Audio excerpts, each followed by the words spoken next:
Hello everyone, welcome. Now we will study the subject Radiation Physics of DRT Part First. तो जैसा कि radiation physics में अपना topic चल रहा था एक्सरे प्रोडक्शन, दैट मीन्स कि हम यहाँ पे डिस्कस कर रहे थे कि किस तरीके से एक्सरे की डिस्कवरी की गई और एक्सरे का प्रोडक्शन किस तरीके से किया जाता है, या फिर अपन बात करें कि एक्सरे की प्रॉपर्टीज़ के बारे में और एक्सरे की नेचर के बारे में हम यहाँ पे डिस्कस कर रहे थे। तो अगर लास्ट लेक्चर्स की बात की जाए तो लास्ट लेक्चर्स में हमने सबसे पहले डिस्कवरी, फिर प्रॉपर्टीज़ और फिर प्रोडक्शन, दैट मीन्स कि 4 प्रकार का इंटरेक्शन था, उस इंटरेक्शन के बारे में डिस्कस किया था। अब जैसा कि केवल और केवल लास्ट लेक्चर की बात की जाए तो लास्ट लेक्चर में हमने केवल 4 प्रकार के इंटरेक्शन के बारे में डिस्कस किया था। इंटरेक्शन दैट मीन्स फर्स्ट था आपका excitation in outer shell, that means जिसमें क्या होता है कि जब आपका इंसिडेंट इलेक्ट्रॉन दैट मीन्स जो कैथोड से आ रहा है और एनोड पे टकराता है, तो एनोड के एटम पे कौन कौन से इंटरेक्शन होते हैं हम यहाँ पे उनकी बात कर रहे हैं। ठीक है, तो फर्स्ट आपका था excitation in outer shell, that means जिसमें क्या होता है कि आपका इंसिडेंट इलेक्ट्रॉन टारगेट एटम के आउटर शेल के इलेक्ट्रॉन से टकराता है और उसको थोड़ी सी एनर्जी देता है, और वो जो इलेक्ट्रॉन है वो एक्साइट होकर हायर एनर्जी लेवल में चला जाता है, जिससे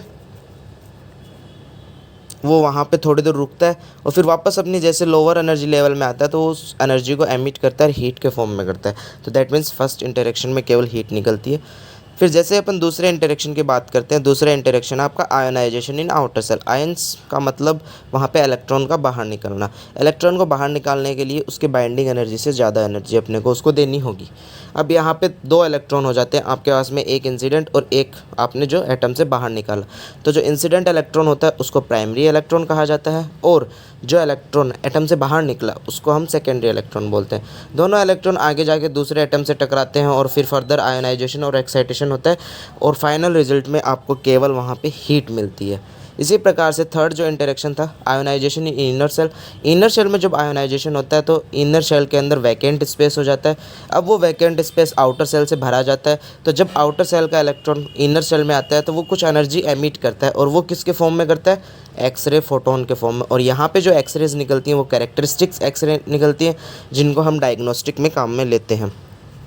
और इसके बाद में जो अपना लास्ट है, जब न्यूक्लियर फील्ड के पास से इलेक्ट्रॉन जाता है तब वहाँ पे उस इलेक्ट्रॉन में डी एक्सेलरेशन होता है, और वो डी एक्सेलरेशन होने के कारण वो एनर्जी एमिट करता है, वो भी एक्सरे फोटोन के फॉर्म में करता है, और ये एक्सरे ब्रैम स्टर्लिंग एक्सरे कहलाती हैं, जिनकी एनर्जी 0 से मैक्सिमम होती है। तो ये तो था लास्ट लेक्चर का। अब अपन बात करेंगे आज के लेक्चर की।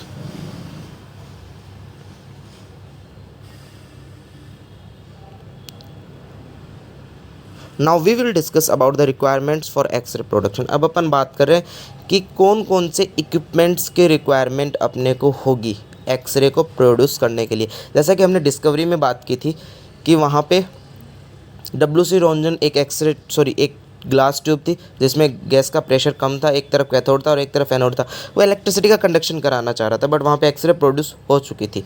फिर जैसा कि अपन ने इंटरेक्शन में बात की कि कैथोड से इलेक्ट्रॉन निकला, एनोड पे गया, एनोड पे टकराया, 4 प्रकार के इंटरेक्शन हुए, जिसमें से हीट निकली और एक्सरेज निकली। हीट आपकी निकलती है 99% और एक्सरेज निकलती है केवल 1%। अब अपन बात कर रहे हैं कि अगर अपन कोई एक्सरे ट्यूब बना, मतलब दैट मीन्स ऐसा इक्विपमेंट बनाना चाहते हैं जिसमें से एक्सरेज निकले, तो अपने को कौन कौन से इक्विपमेंट चाहिएंगे। The production of X-ray needs the following, that means X-ray को प्रोड्यूस करने के लिए ये कुछ इक्विपमेंट तो नेसेसरी हैं। तो सबसे पहले जैसा कि अपन ने बात की इंटरेक्शन में कि कैथोड और एनोड, ठीक है, कैथोड ऑब्वियस सी बात है आपको इलेक्ट्रॉन्स चाहिए, तो इलेक्ट्रॉन का प्रोडक्शन के लिए इक्विपमेंट चाहिए। और फिर जब आपके पास इलेक्ट्रॉन मिल जाते हैं आपको, तो उनको आप जहाँ पे स्ट्राइक कराओगे उसके लिए भी मटेरियल चाहिए। तो फर्स्ट आपका आता है इलेक्ट्रॉन सोर्स। इलेक्ट्रॉन सोर्स के रूप में आप यहाँ पे कैथोड को काम में लेते हो। फिर दूसरा, कैथोड से इलेक्ट्रॉन निकले, अब वो इलेक्ट्रॉन जाके टकराएंगे कहाँ पे, उसको अपन बोलते हैं टारगेट। ठीक है, टू स्टॉप द इलेक्ट्रॉन, जो कि इलेक्ट्रॉन को स्टॉप करने के काम में आते हैं, और इसे हम एनोड बोलते हैं। 2 इक्विपमेंट हो गए मेन इंपॉर्टेंट। ठीक है, अब अपन बात करते हैं कि कैथोड से अपने इलेक्ट्रॉन प्रोड्यूस हुए, ठीक है, बट टारगेट पे पहुंचेंगे कैसे, उनको एक्सेलरेट, उनको चलाने के लिए, उनको वेलोसिटी देने के लिए भी कुछ चाहिए, तो वो होती है high voltage supply to accelerate the electron. ठीक है, नेक्स्ट है वैक्यूम। वैक्यूम अपने को क्यों चाहिए, दैट मीन्स वहाँ पे फर्दर आयोनाइजेशन ना हो। अगर वहाँ पे गैस रहेगी तो आयोनाइजेशन होता रहेगा, इलेक्ट्रॉन्स निकलते रहेंगे और टारगेट पे टकराते रहेंगे। अब अपन बात करते हैं फिफ्थ इक्विपमेंट की। तो फिफ्थ इक्विपमेंट अपना tube insert and housing. Tube that means यहाँ पे एक आपकी ग्लास ट्यूब होगी और उसके चारों तरफ की हाउसिंग दैट मीन्स उसको प्रोटेक्ट करने के लिए कुछ इक्विपमेंट्स लगे होंगे, ठीक है। और लास्ट आता है आपका ग्लास एनवलप, जिसकी अभी अपन बात करें ट्यूब इंसर्ट की, तो दैट मीन्स ग्लास की एक ट्यूब होती है, उसको अपन बोलते हैं ग्लास एनवलप, जिसके अंदर ये जो बाकी के इक्विपमेंट है, फॉर एग्जांपल टारगेट, एनोड, आपका कैथोड हो गया, हाई वोल्टेज सप्लाई भी उसी में से अप्लाई होती है, वैक्यूम भी ट्यूब के अंदर ही बनाया जाता है। तो दैट मीन्स कि इन 6 मेन इक्विपमेंट्स की अपने को ज़रूरत होती है एक्सरे को प्रोड्यूस करने के लिए।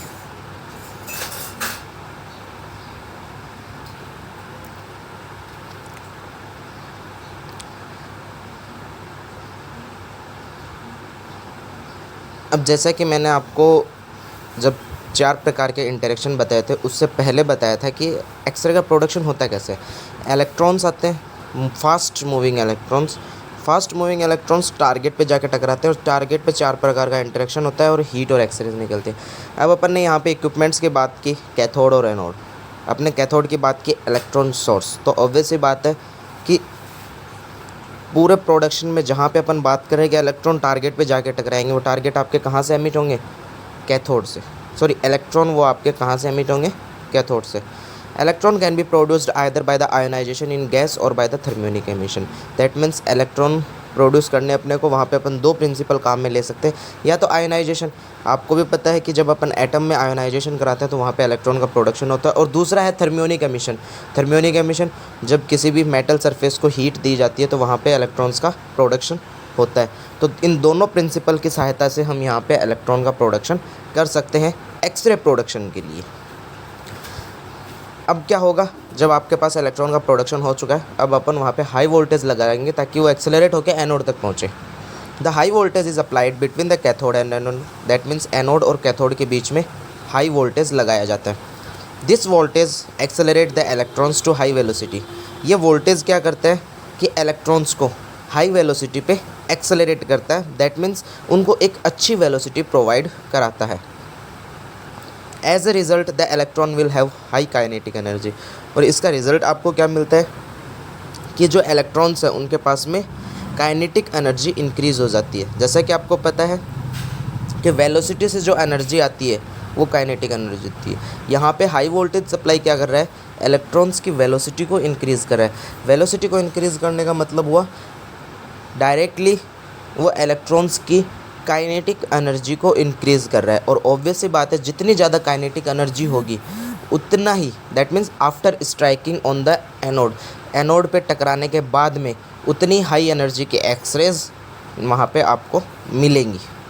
When the electrons are stopped by the target, the kinetic energy of electron is converted into heat and X-rays.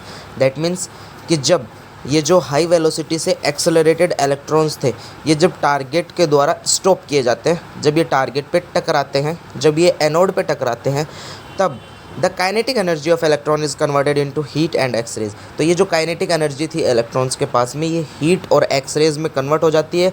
और यहाँ पे 4 प्रकार की घटना होती है जो कि अपन स्टार्टिंग में पढ़ चुके हैं। Excitation in outer shell, ionization in outer shell, ionization in inner shell और इंटरेक्शन विद न्यूक्लियर फील्ड। तो ये तो बात हुई नॉर्मल एक्सरे प्रोडक्शन की। अब अपन बात करते हैं historical X-ray tubes. That means कि जब एक्सरे की डिस्कवरी हुई उसके बाद में वहाँ पे कुछ मशीन, दैट मीन्स कुछ इक्विपमेंट बनाया गया जिससे एक्सरे प्रोड्यूस की जाए, ठीक है। तो उसको अपन बोलते हैं एक्सरे ट्यूब्स, ठीक है। और एक एक्सरे ट्यूब आज है जो काम में ली जाती है। तो क्या हुआ कि जो स्टार्टिंग में जो बनाई गई थी वो और जो आज बनाई जाती है उसमें बहुत डिफरेंस है, या फिर जो आज काम में ली जाती है इनमें बहुत डिफरेंस है। दैट मीन्स हिस्ट्री, इतिहास, पहले कौन सी बनी थी, फिर उसमें क्या डिसएडवांटेज था, फिर उसमें क्या चेंजेस लाए गए, फिर दूसरी एक्सरे ट्यूब में कैसी थी, तीसरी कैसी थी, चौथी कैसी थी। दैट मीन्स जितनी भी हैं उन सब के बारे में हम यहाँ पे, दैट मीन्स एक्सरे ट्यूब की जो हिस्ट्री है उसके बारे में अब यहाँ पे हम डिस्कस करेंगे। तो जो सबसे पहली जो आपकी एक्सरे ट्यूब आती है उसका नाम है गैस ट्यूब।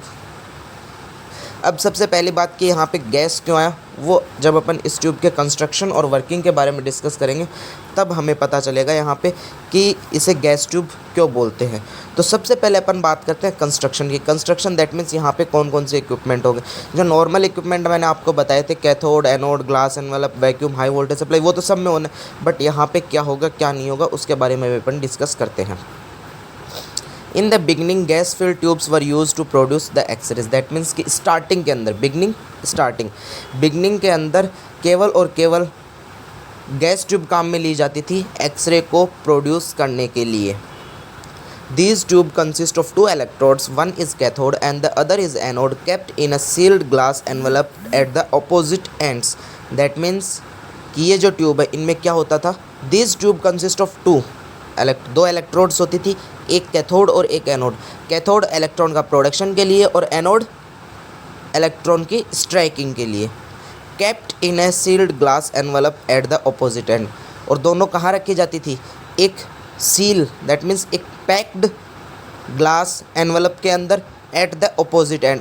ऑपोजिट एंड मतलब दोनों एक दूसरे के आमने सामने, ऑपोजिट एंड्स आमने सामने या फिर ऑपोजिट किनारे पे रखे जाती थी, ठीक है, ताकि कैथोड से जो इलेक्ट्रॉन निकले वो सीधे आपके एनोड पे जाके टकराए। The cathode an aluminium stem carrying a concave aluminium disc. अब अपन बात करते हैं कि कैथोड किसका बना होता था। तो कैथोड में जो स्टेम होती थी वो तो बनी होती थी आपकी एल्यूमिनियम की, और उसके आगे एक डिस्क लगी होती थी जो कि एल्यूमिनियम की बनी होती थी। द एनोड और टारगेट इज़ टंगस्टन और प्लेटिनम बैक्ड विद कॉपर। अगर अपन टारगेट की बात करें तो जो टारगेट है वो या तो टंगस्टन या फिर प्लेटिनम का बना होता था, backed with copper. That means उसके पीछे जो सपोर्ट लगी होती थी वो किसकी लगी होती थी, कॉपर की लगी होती थी। अब अपन बात करेंगे कि यहाँ पे अपन ने कॉपर की सपोर्ट क्यों लगाई, बिकॉज जो टंगस्टन होता है उसकी थर्मल कंडक्टिविटी कम होती है, that means heat come transfer होती है। और जैसा कि अभी अपन ने बात की थी कि एक्सरे प्रोडक्शन में 99% हीट निकलती है। दैट मीन्स अगर आप हीट का कंडक्शन नहीं कराओगे वहाँ पे तो आपका टारगेट डैमेज हो जाएगा। इस वजह से वहाँ पे आप उसको कॉपर की सपोर्ट प्रोवाइड करते हो ताकि जितनी भी हीट है वो कॉपर के थ्रू बाहर निकल जाए, बिकॉज कॉपर की थर्मल कंडक्टिविटी अच्छी होती है।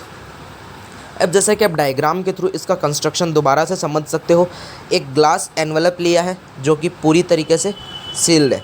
अब इसमें आपके दो चीज़ें हो गई, एक कैथोड और एक एनोड, दोनों एक दूसरे के ऑपोजिट एंड पे हैं। कैथोड के अंदर आपको दिख रही है कि एक डिस्क टाइप है, तो ये डिस्क जो होती है ये तो एल्यूमिनियम की बनी होती है, ठीक है, और ये जो स्टेम होता है आपका ये भी एल्यूमिनियम का बना होता है। दैट मीन्स अपन बात कर सकते हैं कि कैथोड पूरा एल्यूमिनियम का बना होता है। अगर अपन टारगेट की बात करें तो टारगेट अपना टंगस्टन या फिर प्लेटिनम का बना होगा, और जो पीछे का इसका स्टेम है वो किसका बना होगा, कॉपर का बना होगा, ताकि हीट बाहर निकल सके। ग्लास एनवलप आप यहाँ पे देख रहे हो। अब यहाँ पे एक एरो करके इन्होंने लिखा है गैस, ठीक है। तो दैट मीन्स कि जैसा कि मैंने आपको बताया था स्टार्टिंग के अंदर जब इक्विपमेंट्स में पढ़ रहे थे तब अपन ने लिखा था कि एक्सरे प्रोडक्शन के लिए जब अपन इलेक्ट्रॉन्स का प्रोडक्शन करेंगे तो इलेक्ट्रॉन्स के प्रोडक्शन के लिए दो प्रिंसिपल अपन काम में ले सकते हैं, या तो आयोनाइजेशन या थर्मियोनिक एमिशन। तो जो आपकी गैस ट्यूब होती है यहाँ पे आयोनाइजेशन काम में लिया जाता था। आयोनाइजेशन दैट मीन्स आयंस बनाए जाते थे और फिर उन आयंस में से इलेक्ट्रॉन्स जो होते थे वो एक्सेलरेट कराए जाते थे। अब ऑब्वियस ही बात है, आयंस किस में से बनेंगे, किसी एटम में से बनेंगे, मॉलिक्यूल्स में से बनेंगे। तो इसलिए इस गैस ट्यूब के अंदर कुछ मात्रा में गैस छोड़ी जाती थी, कुछ मात्रा में गैस छोड़ी जाती थी। अब जैसे ही इलेक्ट्रिसिटी का प्रवाह किया जाता था तब वो जो गैस थी वो क्या होती थी, आयोनाइज होती थी। दैट मीन्स वहाँ पे आयंस बनते थे, और ये जो आयंस बनते थे तो यहाँ पे इलेक्ट्रॉन्स निकलते थे। फिर उन इलेक्ट्रॉन्स को accelerate that means velocity provide की जाती थी, और वो इलेक्ट्रॉन्स कैथोड से एनोड की तरफ जाते थे स्पीडली और एनोड पे स्ट्राइक करते थे। और जैसे ही वो एनोड पे स्ट्राइक करते थे तो उनकी काइनेटिक एनर्जी कन्वर्ट हो जाती थी हीट और एक्सरेज के अंदर। तो समझ में आया यहाँ पे कि इस ट्यूब को गैस ट्यूब नाम क्यों दिया, बिकॉज इसके अंदर कुछ मात्रा में गैस रखी जाती थी। अपन बात कर रहे हैं कि यहाँ पे वैक्यूम होता था, वैक्यूम का मतलब होता है गैस नहीं होना, बट कुछ मात्रा में गैस होती थी। अब अपन बात करते हैं कि ये जो इक्विपमेंट्स थे कैथोड और एनोड, ये किस तरीके से अरेंज किए जाते हैं यहाँ पे, अरेंजमेंट इनका। The radius of concavity of the cathode is such that its centre of focus is lies on the surface of the target. That means कि जो आपकी कैथोड है, कैथोड आपने देखा कॉन्केव, वहाँ पे डिस्क है, तो उसकी जो कॉन्केविटी है, उसकी जो रेडियस है, उस रेडियस का सेंटर ऑफ फोकस कहाँ पे लाई करना चाहिए, टारगेट की सरफेस पे। दैट मीन्स एनोड और कैथोड इस तरीके से अरेंज होनी चाहिए जो आपको जो कैथोड है उसकी कॉन्केविटी का जो रेडियस का जो सेंटर ऑफ फोकस है वो टारगेट पे मिलना चाहिए आपको। अब अपन बात करते हैं टारगेट की। The face of the target makes an angle for 45 degree with the axis of cathode neck. That means कि आपका टारगेट इस तरीके से अरेंज होना चाहिए कि जो टारगेट का फेस है या फिर जो एंटीरियर पार्ट है वो कैथोड की नेक से, दैट मीन्स जो स्टेम है एल्यूमिनियम की, उससे 45 डिग्री का एंगल बनाए। दोनों चीज़ दोबारा से समझो कि जो कैथोड है, कैथोड की कॉन्केविटी का रेडियस का जो सेंटर ऑफ फोकस है वो एनोड पे होना चाहिए, ठीक है। दूसरी बात, एनोड के जो फेस है या फिर जो एनोड का फेस है वो कैथोड की नेक से 45 डिग्री का एंगल बनाना चाहिए। इन दोनों प्रिंसिपल के बेस पे अपन कैथोड और एनोड को अरेंज करते हैं। अब जैसा कि मैंने आपको बताया कि ग्लास एनवलप और जो आपकी गैस ट्यूब है उसके अंदर वैक्यूम होता है, तो उसमें वैक्यूम कितना होता है उसके बारे में बात करते हैं। The tube vacuum must be always less than 0.001 mm of Hg। That means कि गैस का जो प्रेशर है वो आपका 0.001 mm ऑफ Hg से कम होना चाहिए, इससे ज़्यादा नहीं होना चाहिए। In the gas tube small residual of air always left. That means कि गैस ट्यूब के अंदर कुछ मात्रा में गैस हमेशा रहती है। तो ये आपका कंस्ट्रक्शन था। इसके बाद अपन बात करेंगे अभी जस्ट वर्किंग की। कंस्ट्रक्शन का एक बार दोबारा देख लो। कंस्ट्रक्शन में कुछ नहीं है, कैथोड एनोड ग्लास एनवलप के अंदर रखी होती है। कैथोड आपकी एल्यूमिनियम की बनी होती है जिसमें एक स्टेम होता है, एक एल्यूमिनियम की डिस्क होती है। एनोड आपका टंगस्टन या प्लेटिनम का बना होता है जो कि कॉपर से बैक्ड किया जाता है, ठीक है। दोनों एक ग्लास एनवलप के अंदर पैक होती हैं। ग्लास एनवलप में कुछ मात्रा में गैस छोड़ी जाती है। ग्लास एनवलप में वैक्यूम क्रिएट किया जाता है और वैक्यूम का प्रेशर होता है 0.001 mm ऑफ Hg से कम। एनोड और कैथोड की बात की जाए तो कैथोड इस तरीके से अरेंज होती है कि कैथोड की कॉन्केविटी का रेडियस का जो सेंटर ऑफ फोकस है वो एनोड पे लाई करना चाहिए और एनोड हमेशा कैथोड की नेक से 45 डिग्री का एंगल बनानी चाहिए। अब अपन बात करेंगे यहाँ पे वर्किंग की। तो वर्किंग में आपको ऑब्वियसली पता है कि कैथोड और एनोड में इलेक्ट्रिसिटी सप्लाई की जाएगी। सप्लाई करने से वहाँ पे जो आपने गैस छोड़ी थी उसमें आयोनाइजेशन होगा। आयोनाइजेशन होने से इलेक्ट्रॉन्स का प्रोडक्शन होगा। जब इलेक्ट्रॉन्स का प्रोडक्शन होगा तब हाई वोल्टेज सप्लाई से ये इलेक्ट्रॉन्स कैथोड से एनोड की तरफ एक्सेलरेट करेंगे। जब ये एक्सेलरेट करके फिर जाके एनोड पर टकराएंगे तो वहाँ पे 4 प्रकार का इंटरेक्शन होगा और 4 प्रकार का इंटरेक्शन होने के बाद में वहाँ पे 99% हीट और 1% एक्सरेज आपको मिलेंगी। When a high voltage potential is applied between the cathode and anode, the air inside the tube gets ionized and electrons are produced. That means कि जो एक्सरे ट्यूब की 2 इलेक्ट्रोड्स हैं, एक कैथोड और एक एनोड, जब इनके बीच में हाई वोल्टेज पोटेंशियल लगाया जाता है तब क्या होता है, the air inside the tube, tube के अंदर जो आपने थोड़ी सी एयर छोड़ी थी, ठीक है, गेट्स आयोनाइज्ड, वो आयोनाइज्ड होगी। आयोनाइज्ड होने का मतलब वहाँ पे आयंस बनेंगे और आयंस कब बनते हैं, जब इलेक्ट्रॉन्स निकलते हैं। एंड इलेक्ट्रॉन्स आर प्रोड्यूस्ड, और आपको इलेक्ट्रॉन्स का प्रोडक्शन वहाँ पे होगा। दैट मीन्स इलेक्ट्रॉन्स बनेंगे, ठीक है। These electrons move at high speed toward the anode and produce a group of electron by collision with air molecules. अब ऑब्वियस सी बात है, हाई वोल्टेज सप्लाई है जिसका काम क्या है, काइनेटिक एनर्जी को प्रोवाइड करना, वेलोसिटी को इंक्रीज़ करना। तो वेलोसिटी इंक्रीज़ होगी तो ये इलेक्ट्रॉन क्या करेंगे, कैथोड से एनोड की तरफ भागेंगे, ठीक है। जब ये कैथोड से एनोड की तरफ जाएंगे तो बीच में गैस आएगी, गैस में कुछ और एटम्स है, उन एटम से भी वो क्या करेंगे, टकराएंगे। टकराने से वहाँ पे क्या होगा, आयनाइजेशन होगा, एक्साइटेशन होगा। दैट मीन्स फाइनल रिजल्ट में आपको क्या मिलना है कि ये इलेक्ट्रॉन्स कुछ और इलेक्ट्रॉन और प्रोड्यूस करेंगे। दैट मीन्स कि आपके पास अब इलेक्ट्रॉन्स का ग्रुप बन जाएगा, ठीक है, बाय कोलिजन। कोलिजन में दैट मीन्स कि इलेक्ट्रॉन जब जाएंगे तो बीच में रास्ते में इनको क्या मिलेगी, गैस मिलेगी, वहाँ पे ये टकराएंगे, टकराने से कुछ और इलेक्ट्रॉन्स निकलेंगे और लास्ट में आपको क्या मिलेगा, वहाँ पे एक ग्रुप ऑफ इलेक्ट्रॉन्स मिलेगा। अब जैसा कि आयोनाइजेशन की अगर अपन बात करते हैं, ऑब्वियसली बात आयोनाइजेशन हो रहा है, तो आयोनाइजेशन में 2 आयंस बनते हैं, एक पॉजिटिव आयंस बनता है और एक नेगेटिव आयन बनता है। नेगेटिव आयन की तो अपन ने बात कर ली इलेक्ट्रॉन की, वो कैथोड से एनोड पे जाएगा, बट पॉजिटिव कहाँ जाएगा? पॉजिटिव दोबारा से कैथोड पे आएगा, और जैसे ही वो कैथोड पे आएगा, कैथोड पे आने के बाद में कैथोड पे जैसे टकराएगा, ठीक है, तो कैथोड पे टकराने के बाद में वो कैथोड में दोबारा आयनाइजेशन करेगा और वहाँ पे कुछ और इलेक्ट्रॉन्स निकलेंगे। दैट मीन्स फाइनली अपने को प्रोसेस के अंदर केवल इलेक्ट्रॉन्स का प्रोडक्शन यहाँ पे मिलता रहता है। गैसेज से मिलेगा, इलेक्ट्रॉन्स जब चलेंगे तो वो दूसरे एटम से टकराएंगे, वहाँ पे मिलेगा, कैथोड से मिलेगा। दैट मीन्स इलेक्ट्रॉन्स का प्रोडक्शन होता है, ठीक है। अब ये इलेक्ट्रॉन्स हाई वोल्टेज सप्लाई के कारण अच्छी वेलोसिटी के साथ कैथोड से निकलते हैं, मतलब कैथोड की साइड से चलते हैं और एनोड पे जाके टकराते हैं। The positive ions are attracted and release many more electrons.